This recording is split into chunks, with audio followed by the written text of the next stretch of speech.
നിന്റെ സ്വപ്നം ഉപേക്ഷിക്കരുത്. നീ പരിശ്രമിച്ചാൽ നിനക്ക് വലിയ കാര്യങ്ങൾ ചെയ്യാൻ കഴിയും.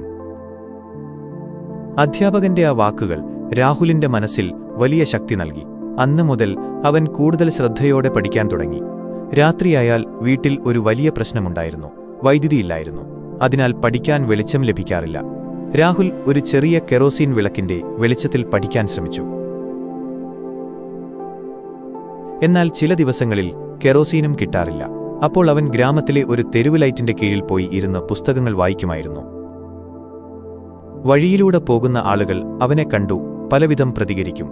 ചിലർ അവനെ അഭിനന്ദിക്കും. ചിലർ ഇത്ര കഷ്ടപ്പെട്ടിട്ട് എന്തു പ്രയോജനം എന്ന് ചോദിക്കും. പക്ഷേ രാഹുൽ ഒരിക്കലും തന്റെ ലക്ഷ്യം മറന്നില്ല. ഒരു ദിവസം സ്കൂളിൽ ശാസ്ത്രപ്രദർശനം നടത്തുമെന്ന് പ്രഖ്യാപിച്ചു. ഓരോ വിദ്യാർത്ഥിയും ഒരു ശാസ്ത്ര മോഡൽ തയ്യാറാക്കണം. രാഹുലിന് അതിൽ പങ്കെടുക്കണമെന്ന് വലിയ ആഗ്രഹമുണ്ടായിരുന്നു. പക്ഷേ വീട്ടിൽ അതിനായി സാധനങ്ങൾ വാങ്ങാൻ പണമില്ലായിരുന്നു. കുറച്ചു സമയം അവൻ നിരാശനായി.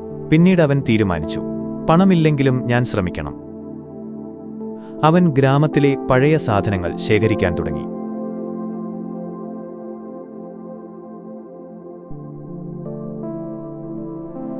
പഴയ പ്ലാസ്റ്റിക് ബോട്ടിലുകൾ, കാർഡ്ബോർഡ് വയറുകൾ, പഴകിയ കളിപ്പാട്ടങ്ങളുടെ ഭാഗങ്ങൾ ഇവയെല്ലാം ഉപയോഗിച്ച് അവനൊരു ചെറിയ കാറ്റാടിയന്ത്രത്തിന്റെ മാതൃക ഉണ്ടാക്കി.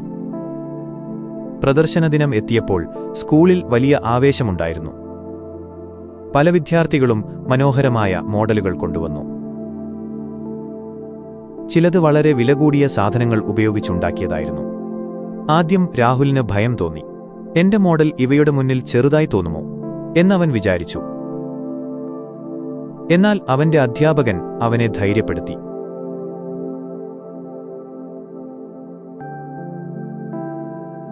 ജഡ്ജിമാർ ഓരോ മോഡലും പരിശോധിച്ചു.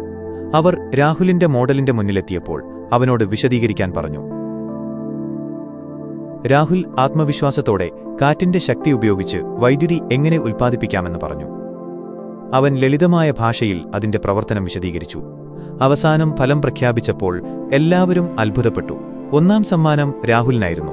കാരണം അവന്റെ മോഡൽ വളരെ ലളിതമായ സാധനങ്ങൾ കൊണ്ടുണ്ടാക്കിയതായിരുന്നെങ്കിലും അതിന്റെ ആശയം വളരെ നല്ലതായിരുന്നു. ആ ദിവസം രാഹുൽ മനസ്സിലാക്കി, സാധനങ്ങൾ കുറവായാലും വലിയ ആശയങ്ങളുണ്ടാകാം. ആ വിജയത്തിനു ശേഷം അധ്യാപകർ അവനെ കൂടുതൽ പ്രോത്സാഹിപ്പിച്ചു. അവർ അവന് കൂടുതൽ പുസ്തകങ്ങൾ നൽകി. രാഹുൽ ദിവസവും കൂടുതൽ സമയം പഠിക്കാൻ തുടങ്ങി. വർഷങ്ങൾ കടന്നുപോയി. സ്കൂളിലെ പ്രധാന പരീക്ഷകളിൽ അവൻ മികച്ച വിജയം നേടി. പിന്നീടൊരു നല്ല കോളേജിൽ പഠിക്കാൻ